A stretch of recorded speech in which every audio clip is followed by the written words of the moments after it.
Good morning! Talaga bang good morning ang gising nyo ngayong umaga, guys? Dahil sa akin, very good morning. Kasi you know why?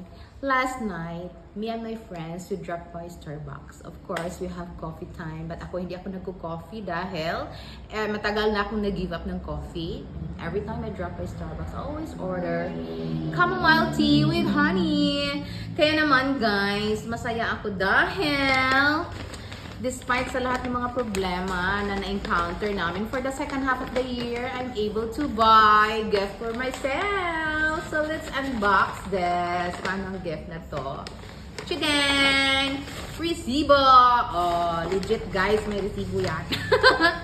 So this is it! O, eng-eng. Diba ang bongga ng kanilang balot? Ayan. So, the gift for myself this Christmas is just a mug. It's a Starbucks mug. So, it's perfect for tea.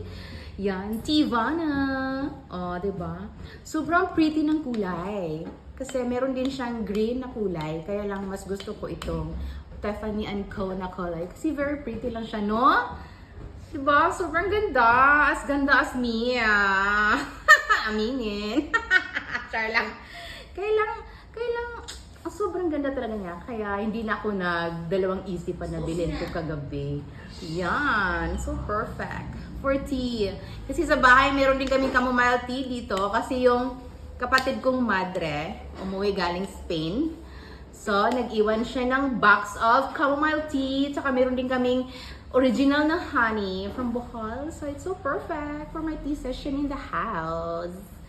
Mwah! Perfect! Merry Christmas! Oh, bili na rin kayo ng gifts sa sarili nyo. Diba? Reward nyo naman yung sarili nyo, guys, sa lahat ng hard work for the year 2024. Like me, I just did it. Thank you! Merry Christmas again! Bye!